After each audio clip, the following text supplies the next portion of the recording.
चाहे नाग पंचमी हो, चाहे श्रावण महीने की शुक्ल पक्ष की, चाहे कृष्ण पक्ष की पंचमी हो, और समझ लो अच्छे से, श्रावण महीने की पंचमी के दिन देवाधिदेव महादेव पर चढ़ाई गई शमी पत्र आस्तिक मुनि का नाम लेकर, कौन से मुनि? आस्तिक मुनि का नाम लेकर शमी पत्र को वापस उठाकर उसको अपने दरवाजे की चौखट पर कहीं पर भी या द्वार पर कहीं पर भी एक ओर रख देने पर घर के अंदर, बगीचे के अंदर सर्प प्रवेश नहीं करता। ध्यान रखिए, सर्प प्रवेश नहीं करेगा। शमी पत्र समर्पित करने पे उस शमी पत्र को आस्तिक मुनि का स्मरण करने, कौन से मुनि है? आस्तिक मुनि का स्मरण करने पर भीतर घर के अंदर बगीचे में सर्प भी प्रवेश नहीं। उस शमी पत्र में जया, विषहरा, शामली वाली, दौतली और देव, ये पांचों कन्याओं का भाव प्रकट हो जाता है और वो कन्याएं हमारे घर के द्वार की रक्षा करती हैं। तुम्हारे घर की बहन बेटी क्या करती है?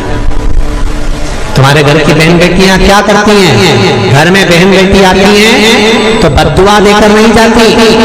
घर में कन्याएं रहती हैं, बद्दुआ नहीं देती। घर की बेटियां जब दरवाजा छोड़कर शादी कर वाले दिन, विदाई के दिन अगर जाती भी हैं तो बेटियां हाथ में धान भरकर फेंक कर जाती हैं कि मेरा मायका खूब फले फूले, आगे बढ़े। छापे लगाकर चली जाती हैं कि हमने हमारी जीवन की सारी दौलत, जीवन का सारा सुख अपने मायके में दे दिया है। वो बेटियां तो जया,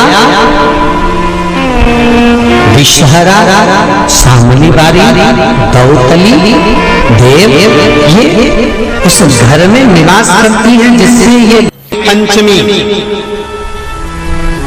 कौन सी तिथि? पंचमी, चाहे वो शुक्ल पक्ष की हो, चाहे वो कृष्ण पक्ष की। श्रावण महीने की पंचमी के दिन शंकर भगवान पर जिस परिवार के व्यक्ति का कांवड़ जल हमने बताया है आपको, जरूरी नहीं कि डंडा बांधकर 2 कावड़ के जल के लोटे लेकर जाओ, आप अपने हाथ में भी 2 पात्र लेकर जा सकते हैं।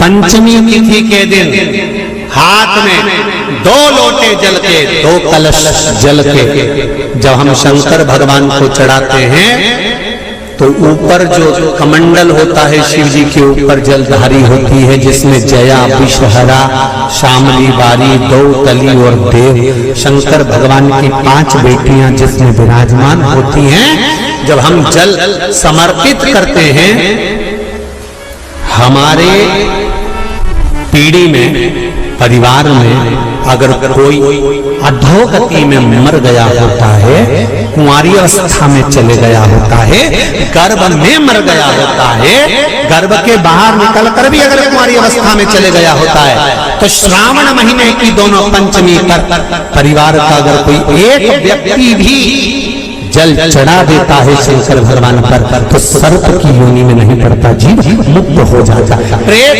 योनि में सर्प की योनि से मुक्त हो जाता।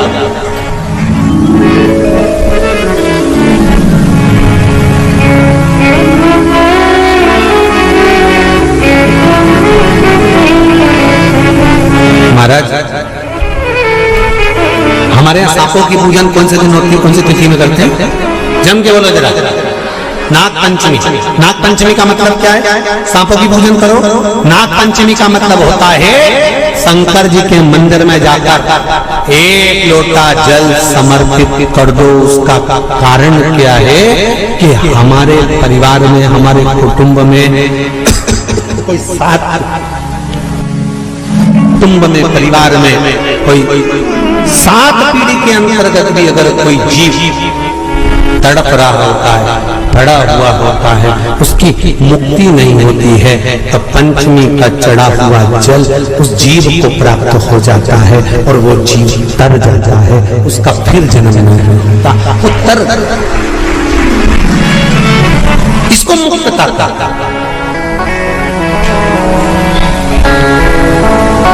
इसको मोक्ष कहता।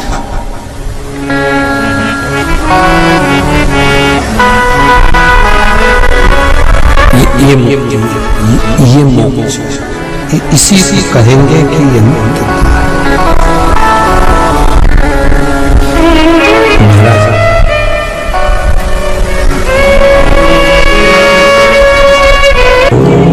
चाहे नाग पंचमी हो, चाहे श्रावण महीने की शुक्ल पक्ष की, चाहे कृष्ण पक्ष की पंचमी हो, और समझ लो अच्छे से, श्रावण महीने की पंचमी के दिन देवाधिदेव महादेव पर चढ़ाई गई शमी पत्र आस्तिक मुनि का नाम लेकर, कौन से मुनि? आस्तिक मुनि का नाम लेकर शमी पत्र को वापस उठाकर उसको अपने दरवाजे की चौखट पर कहीं पर भी या द्वार पर कहीं पर भी एक ओर रख देने पर घर के अंदर, बगीचे के अंदर सर्प प्रवेश नहीं करता। ध्यान रखिए, सर्प प्रवेश नहीं करेगा। शमी पत्र समर्पित करने पे उस शमी पत्र को आस्तिक मुनि का स्मरण करने, कौन से मुनि है?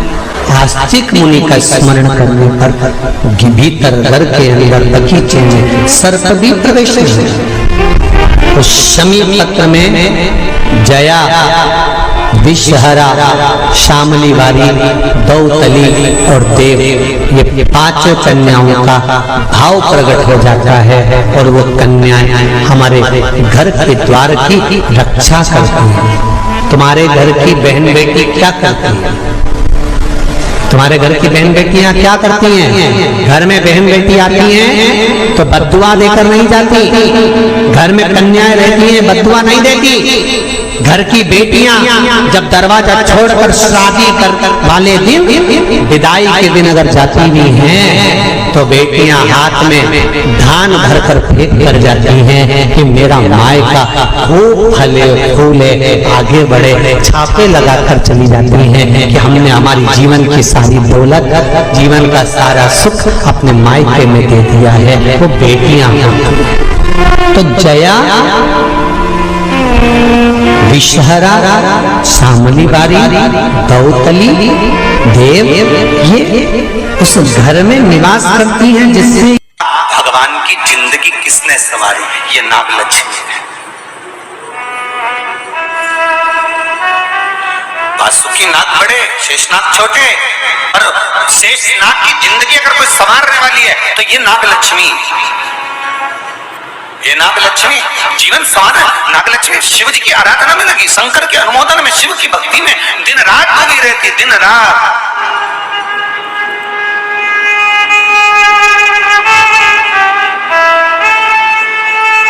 कितना सुंदर संवाद है।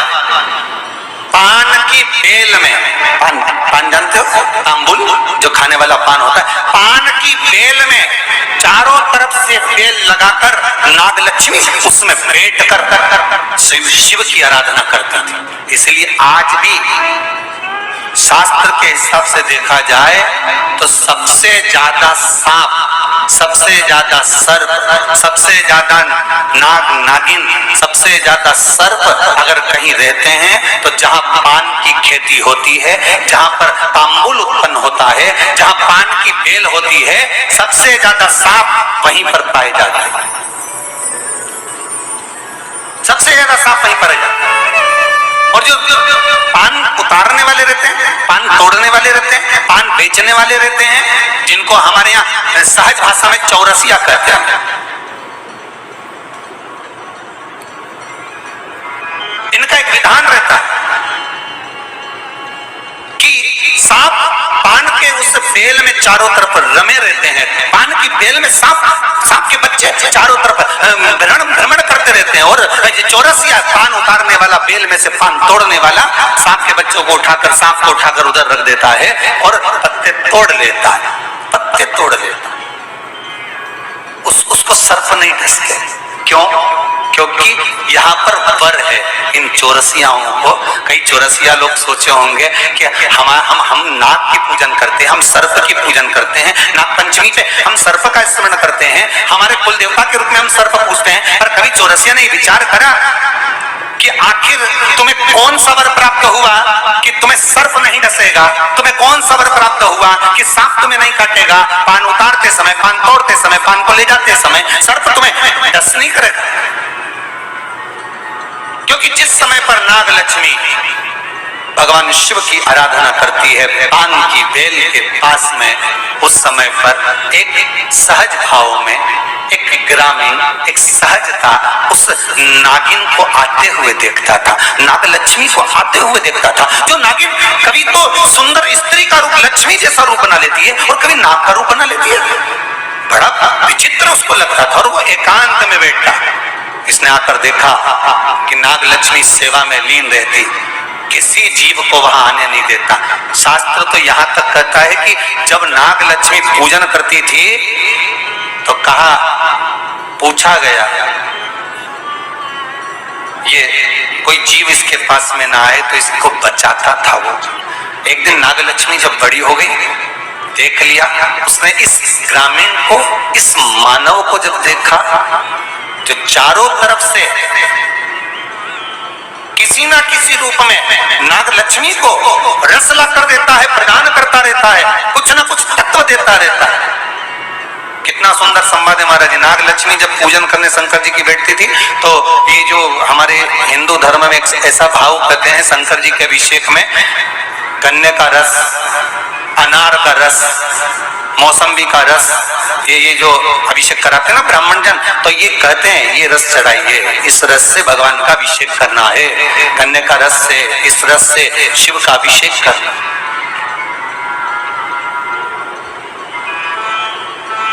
पुल्ला कर देता है, रख देता है।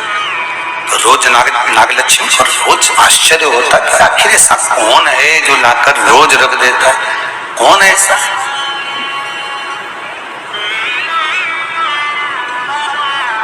कौन आसी? आज नाग लक्ष्मी ने उस जीव को देख लिया, उस मनुष्य को देख लिया, तो चारों ओर से